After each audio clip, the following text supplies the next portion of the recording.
పరిశుద్ధ నామమునకు మహిమ కలుగును కాక. క్రీస్తునందు ప్రియ దేవుని బిడ్డలారా, ప్రభు అయిన యేసు క్రీస్తు పరిశుద్ధ నామములో మీ అందరికీ ఈ ఉదయకాల శుభములు తెలియచేయచ్చు ఉన్నాను. ఈ దినమంతయు మీకు మీ కుటుంబానికి దీవెనకరముగాను ఆశీర్వాదకరముగాను దేవుడు అనుగ్రహించాలని మీ కొరకై ప్రార్థిస్తూ ఉన్నాను. నేటి దినము కొరకు ఏర్పాటు చేయబడిన దేవుని వాక్యము ఎఫెసీ పత్రిక 6వ అధ్యాయం 16వ వచనం. ఇవన్నీయు గాక విశ్వాసమను డాలు పట్టుకొనుడి, దానితో మీరు దుష్టుని అగ్నిబాణములన్నిటినీ ఆర్పుటకు శక్తిమంతులవుదురు. ప్రియులారా, నేటి దినము కొరకు ఏర్పాటు చేయబడిన ధ్యానాంశము విశ్వాసము ద్వారానే విజయం. ప్రియులారా, విశ్వాసపు డాలు మనదే. మనం మారు మనస్సు పొందినప్పుడు మనకు ఇవ్వబడింది. ఒక విశ్వాసికి అందుబాటులో ఉన్న కవచములోని ఒక భాగమే ఈ డాలు. దాన్ని సమర్థవంతముగా ఉపయోగించడానికి కావలసిన శిక్షణ అనేది మనము విశ్వసించిన క్షణంలోనే మొదలవుతుంది. ప్రియులారా, కవచంలోని ప్రాముఖ్యమైన ఈ పరికరాన్ని మన ఆత్మీయ చేతుల్లోనికి తీసుకొని మనకు ఎదురుగా దాన్ని పట్టుకొని మన వైపుకు దూసుకొస్తున్న దుష్టుని అగ్నిబాణాలు మనకు తగలకుండా ఆ డాలును అటు ఇటు త్రిప్పుతూ ఉండాలి. ప్రియులారా, ఈ డాలును ఉపయోగించడానికి అవసరమైన తర్ఫీదు ఎంతో భారంగా ఉంటుంది.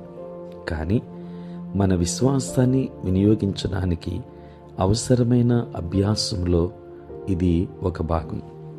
మన విశ్వాసాన్ని ధైర్యముగా కాపాడుకుంటూ దానికోసం పోరాడటానికి గాను మనం ఏమి నమ్ముతున్నామో తెలుసుకోవడం కూడా ఆ శిక్షణలో భాగమే.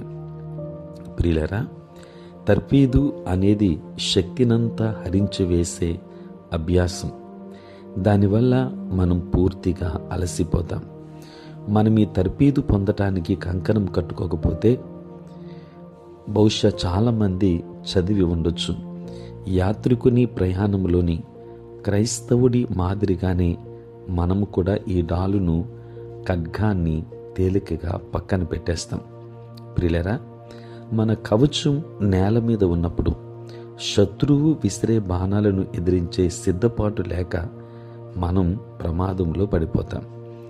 ప్రియులారా, మీరు శోధనలో ప్రవేశించుకుంటున్నట్లు మెలకువగా ఉండి ప్రార్థన చేయుడి అంటూ నిద్రిస్తున్న తన శిష్యులను మన ప్రభువు హెచ్చరించారు.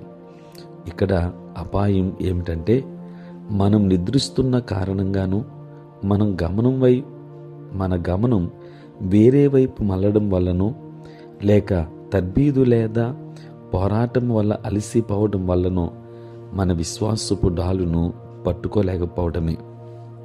ప్రియులారా, ఈ డాలు దుష్టుని నుండి ఎదురయ్యే పవిత్రమైన అగ్ని బాణాన్ని ఆర్పివేయగల సమర్థవంతమైనది.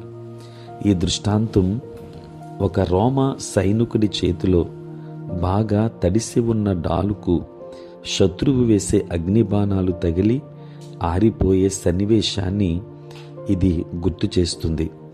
లూకా సువార్త 22వ అధ్యాయం 32వ వచనములో పేతురు నేర్చుకున్నట్లు సాతానుడి అగ్నిబాణాలు మన విశ్వాసం మీదకే గురిపెట్టి ఉంచాడు. నీ నమ్మిక తప్పిపోకుంటున్నట్లు నీ కొరకు వేడుకొంటిని అనే వాక్యాన్ని మనం చూస్తాం. ప్రియులారా, ఈ విశ్వాసపు డాలు అనగా మనం నమ్మేది నిప్పుకు నీరు లాంటిది. అగ్నిబాణం ఆర్పివేయబడి నిరోధించబడి ఎలాంటి హాని కలిగించకుండా నేల మీద పడిపోతుంది. దేవుని బిడ్డలారా, విశ్వాసం అనే డాలు మన శరీరంలోని ప్రాణాధారమైన ప్రతి భాగాన్ని, ముఖ్యంగా మన గుండెను కాపాడగలదు.